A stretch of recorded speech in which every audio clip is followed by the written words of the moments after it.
Hello, Mr. Beccaro. Welcome to our program. Thanks so much for having me on. So first question I want to ask, why does President Trump want to do the tax reform? Well, President Trump understands that the American economy has been underperforming for really over a decade. In fact, over the last 50 years, growth in America has gone from on average around 5% down to 2%. And 2% is just simply too small. That doesn't produce enough jobs. It doesn't produce enough wage growth. And so when he campaigned, the campaign focused on economic growth. And there's really two things that we as Republicans and those who believe in a smaller government focus on when it comes to growth. And that is the level of regulations and the size and spending and taxation of government. Now, the regulations mostly come from the executive branch, the Office of the Presidency and the EPA, all of those underneath the presidency. And what President Trump has been able to do so far is unwind or reduce a lot of those regulations, some of that with the help of Congress. That's been good. That's one of the reasons why the American economy has improved over the last 8 months. But that's only really half the story. The other half is providing enough incentives to Americans and everyone living in the United States to start up companies. You know, 3 or 4 years ago was the first time in American history where there were less business startups than failures. In other words, there was more failures than startups. That's a bad sign. So what he wants to do with tax reform is the other half, which is to clean up our tax code, reduce the rates, get rid of a lot of the special interest deductions that distort the economy, and let America grow again. So on the one hand, critical that you reduce regulations to a reasonable amount, and then you got to clean up the tax code to give Americans incentives to start businesses again, get back to work, and grow the economy. So how bad is the situation right now for the American people? Well, I would say there's no reason for us to be in this situation. You know, America's economic growth rate should be around 4 to 5% right now, and it's a matter of simply of policy as to why it's only 2%. And you see in America, you probably see on the news a lot of social discord. And that's because, or people fighting each other, that's because there quite frankly hasn't been enough jobs being created. We should be creating millions of jobs a year like we did under President Reagan instead of what we've had over the last decade. So it's not critically bad. I mean, 2% growth is not horrific, but it is half of what it should be. And if we just change policies, we can get to that 4% growth rate.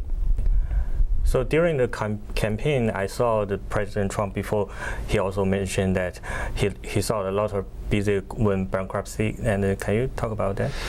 Well, look, when you have 2% growth rate and combine, one of the reasons for that is that the American consumers, 62%, 63% of Americans are only living within a couple of paychecks. They maybe have 1 or 2 months savings. They don't have savings for retirement, and they don't have enough money to bump up consumer spending.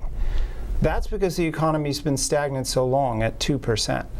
And so without a sufficient consumer demand, that puts business in a precarious position because they're not willing to expand and take the risk if there isn't the consumer demand.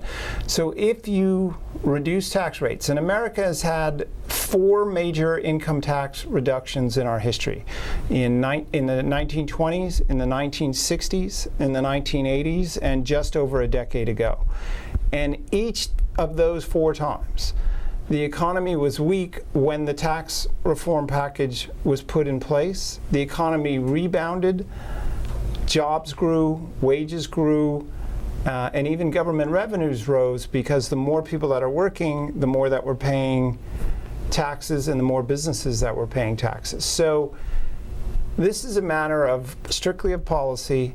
If we get the right policies, we can get business in a healthier environment and get consumers in a healthier environment and get wages up. So do you have some guideline for this tax reform? Yeah, right now the tax code, believe it or not, is 74,000 pages annotated long. That's unwieldy. There's no way, it couldn't fit the room. in this room. It's ridiculous. And I'm a small business attorney, and I work with small business people all the time. And they are constantly besieged with tax questions versus business questions. When someone comes to me, as two people have in the last week, on wanting to buy or sell a business, I always have to ask them, what does your accountant say? And I know you have accounting in your background. What does the accountant say is the best thing to do so you don't pay taxes? But that's not necessarily the best business thing to do. It raises the cost for them to be in business because they have to consult over the issue of taxes, and they have to pay for, in the United States a year, we spend something like 6.6 billion hours on taxes. That's absurd. So the first thing about tax reform is to take the 74,000 pages and shrink them and make it easier for people to understand. That's number one. Number two, it has to be geared to creating jobs. And the way you do that is to restore incentives. And that means you have to lower those top rates. Right now, the top rate for business in America is above 39%. It is for individuals as well. There's no reason for that. Under Reagan, we had it down to 28%, and we had booming growth, sometimes above 7%. I saw the President Trump Twitter. Last time I remember he said that we have to match 15% with China, right? Yeah, absolutely. The United States used to lead the world in lowest tax rates, and now we've fallen behind. The tax system is probably easier in China than it is in America, and there's no reason why we can't have it at 15%.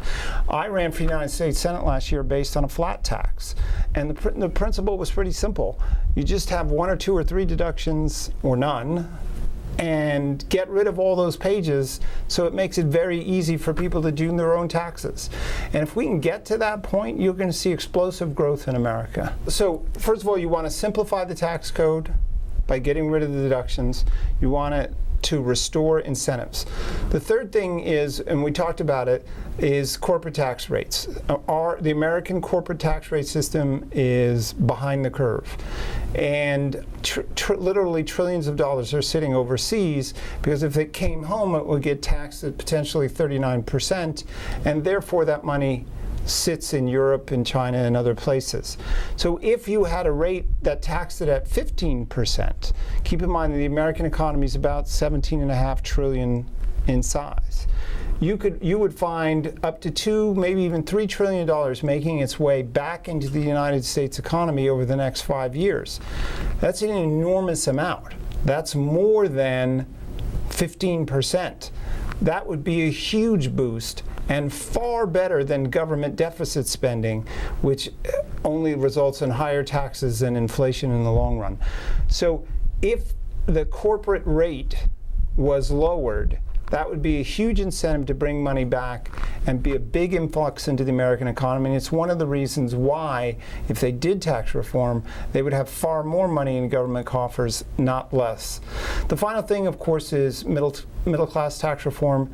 The notion being there that we shouldn't raise taxes on anyone in this process.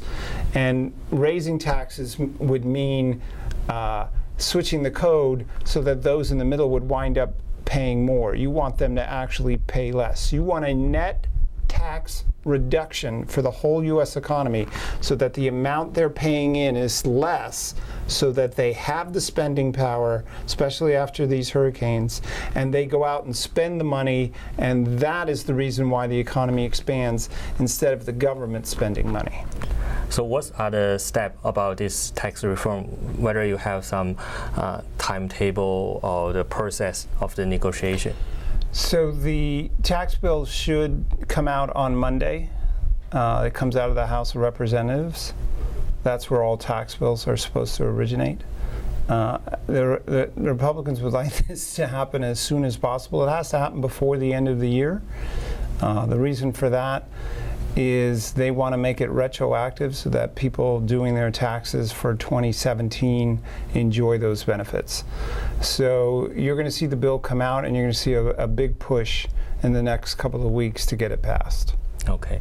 So what's the outcome they will achieve if this tax reform will get passed? presumably, the bill will come out and it will be retroactive and it will lower rates from 39, probably as low as 20, maybe 17. I know they're looking for 15. Anything in that neighborhood is going to cause huge economic growth over the next 2 to 3 years, because it's going to mean a lot of money coming from overseas, like we talked about earlier, but it also is a fulfillment of a campaign promise, and the stock market and the business world have been looking forward to this. Much of the optimism in America today, both on the business side and the consumer side, is based on the belief that this tax reform would be coming. So if in fact it does come, you can look for a huge economic boost in 2018, and the Republicans in Congress should do well with that. But if they don't do it, they will have a tough time in the next year's elections. So what's the benefit that California people can get specifically? Well, California is really a tale of the coast and the inland counties. And the inland counties are still struggling. Bad policy has really hurt those counties. Here in the Silicon Valley, you get a lot of tech, and that's been doing well. San Francisco, parts of LA, San Diego, some of Orange County. But California is 16% of the US economy. So if the US economy as a whole picks up, that means that California products will be in demand. It also means that US consumers will be trading more, and then the countries with which we trade, they'll be trading more with California, which of course has the long coastline, and so much of its economy California's is tied to imports and exports. So any reduction in taxes for anyone in California is a good thing. And so you can see the California economy will be picking up as well. So for those technical company, they all manufacture right now in other country, overseas, like in China or in India. So will they shift the factory back to United States? Well, California, when you're looking at California, that's going to be a little bit in doubt, because California is the most regulated, in-debt place on the globe. And so whether business would come running back here quickly, it's hard to say. Remember, in the United States, 80% of the jobs in America are from small business, and they get taxed at that high, potentially very high rate.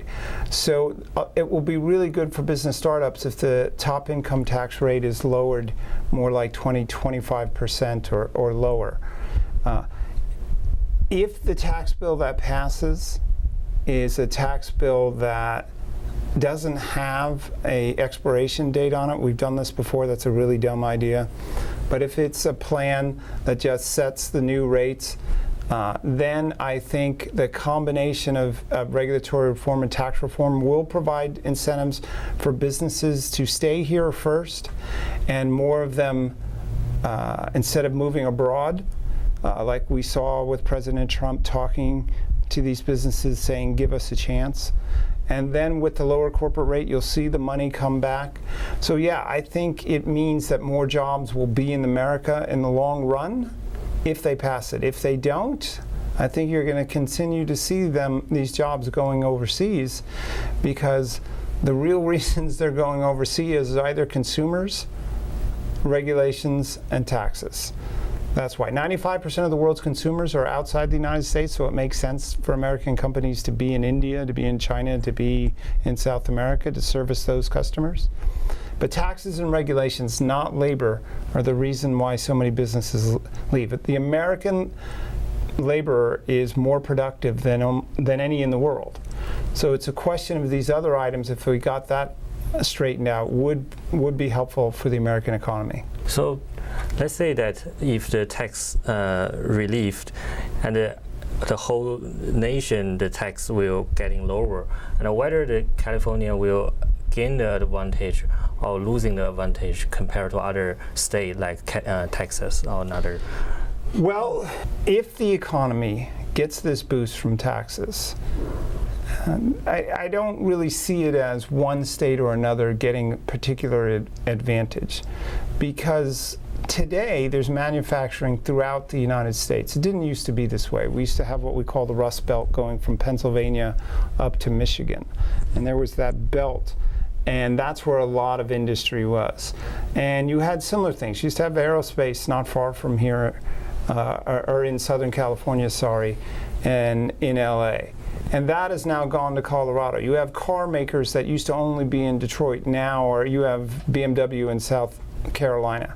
So I don't really see it as the top tax code changing as benefiting particular states over another, with this caveat. California has the highest top rate in the world, 13.3. And even though the many tech companies are doing well here, they seem willing to spend that.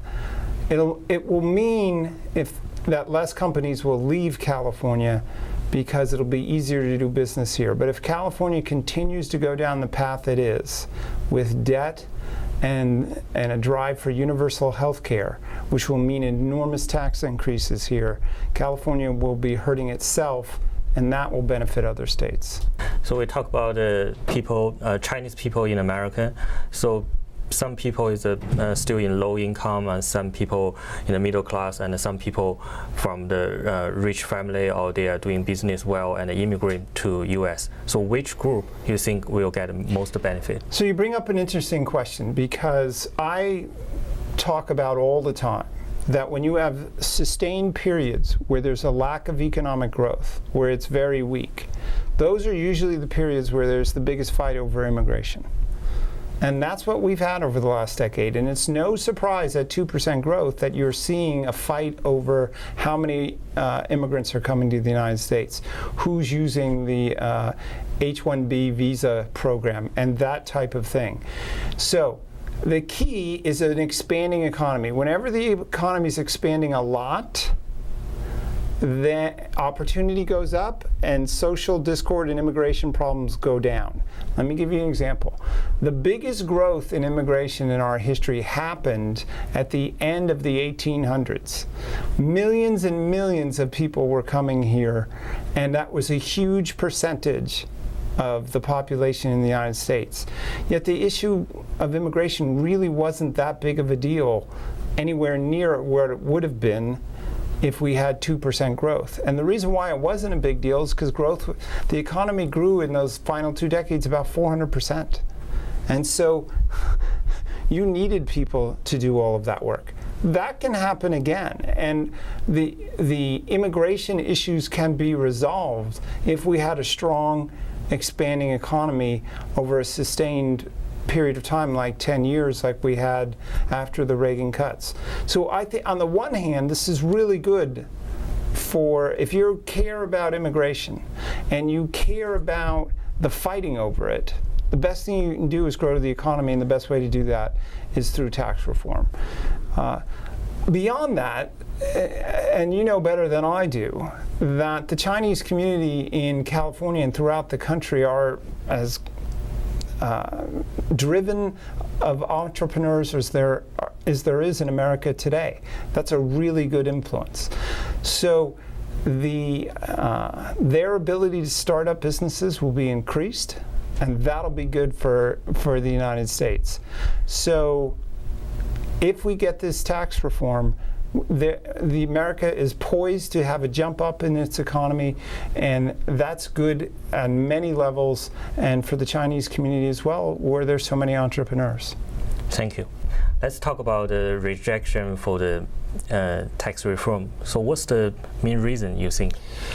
Well, the Democrat leaders in the United States like the issue of taxes as driving a wedge between groups.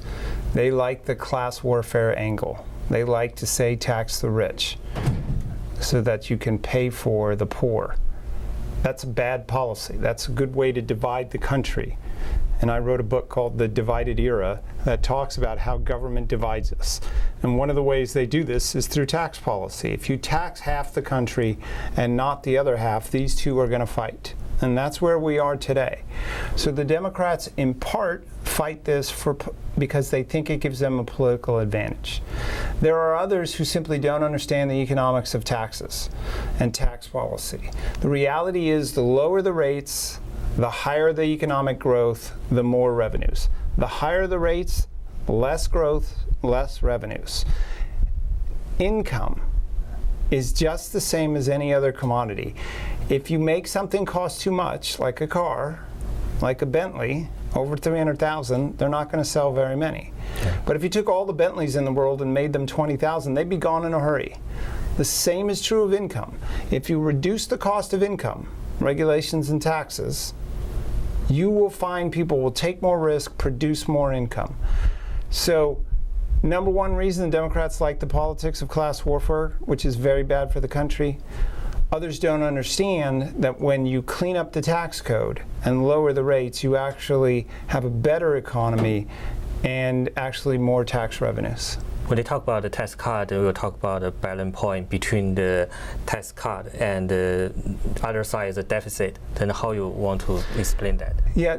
The deficit we need to understand is a two-part equation. It's how much money is coming in and how much is going out. Yes. The going out part isn't affected by tax policy directly. It's not as if you pass the law that says the top tax rate is going to go from 39 to 26, and that means you spend money as a result of it. So the spending issue has to be addressed separately. Tax policy deals with how does the government collect money? And what's the best way to collect money? Is it a convoluted tax code of 74,000 pages? No. That's the worst because it creates so much convolution that business people don't know what to do and don't take enough risk. It creates the division we've talked about. It's bad for many reasons. When you clean up the code, then it makes it easier to go into to take risks, and people tend to take more risks with the lower rates and produces a more vibrant economy. We've had 4 major tax revisions in American history. Our income tax code individual came about in 1913. In those 104 years, we've had 4 major revisions in the 20s, the 60s, the 80s, and just over a decade ago. Every single time, the opponent said, don't cut tax rates, the government will get less money. It'll hurt the deficit. And all 4 times, the weak economy at the time turned around. More people went to work. More people took risk. And revenues rose. They didn't go down. In fact, in the 20s, revenues went up 61%. In the 60s, they went up 62%. After the combined Reagan cuts and the complete change to the tax code, they went up 98%. And just over a decade ago, even though the cuts from during President Bush era were not as dramatic, revenues rose over 30%. So when you reduce rates and clean up the code, it creates an expanding economy, and it produces more revenue, not less. Congress, for its part, shouldn't take that additional revenue and spend. They should pay down debt. But tax reform has always resulted in more revenue for the government, major tax reform, because it provides additional incentives. For the last week, California sued the Trump administration for the border war, also the sanctuary city. So do you think they will sue again because the tax cut? You know, taxes is a bit different. The lawsuits over the wall and everything else that the Attorney General in Sacramento are doing, which is wasting taxpayer money. And California is the most in-debt place in the world. California governments, from the city council level to the state government, are in over 1.3 trillion in debt. So the Attorney General shouldn't be spending taxpayer money on worthless lawsuits. But taxes is different. The federal tax code is federal law controlled by the Congress, and once they pass tax revision, there's no legitimate reason to file a lawsuit. So I don't think you're going to find a lawsuit over tax reform. Sanctuary city, perhaps, because that's where state and federal law meet, and the states have an interest and the federal government has an interest, but the states have their own tax code, and the federal government has its own, so I don't think you're going to see any lawsuits on taxes. Okay, so back to the beginning. So why do you think President Trump want to do these three reform, the tax, the immigration, and the healthcare? What's the reason? Well, healthcare is broken in America, and it's broken because there's been too much government involvement. And Obamacare is about to collapse. Come January, a third of America is either going to have only one insurer or none. So government has created a mess of the situation, and the Republicans are now in Congress. They need to fix it. And maybe they'll get that fixed within the next week. Likely next year, though, if they don't get it, next year there'll probably be some sort of additional spending to get them through the year, which is really a bad thing. That's a lack of leadership. But they need to fix health care. His big promise was on the economy. That has to do with taxes and regulation. You've got to do that. And then the issue of Trump and the wall and immigration. Look, the United States has the worst record on immigration of any major country. You don't get to just run over the border in Mexico and hang out. You don't get to go to Italy and just hang out. You make a deal when you go to those countries, and if you cross illegally, the penalties are severe. The United States is the only major country that you can come across and get benefits and stay indefinitely. And that's a bad policy. And so the president's main promise, one of his main promises, was to correct that situation. And you know what? In the terrorist age, that's the right thing to do. You cannot have a porous border when you have so many international terrorists these days in Europe and elsewhere. We see what's happening in Europe. That can't happen in America. So the president's right to concentrate on securing the borders. So what's your next job for the next few months? So the tax bill is going to come out hopefully on Monday, and I'm a director of the campaign in California to support tax reform, and it's called CA for FOR taxrelief.org, CA for taxrelief.org. And along with Asian American Coalition, a small business coalition, a women's coalition, what we're trying to do is drum up support in this state for tax reform. We need to get the economy moving again. We cannot have all this social discord which you find when you have a stagnant economy. So over the next couple of months, I'll be taking the president's proposal, going on shows like yours, and hopefully you'll bring me back and we can talk more about this. But we've got to get the economy moving again. So if people go to CA for taxrelief.org, they can help us out. Thank you, Tom. All right, thank you.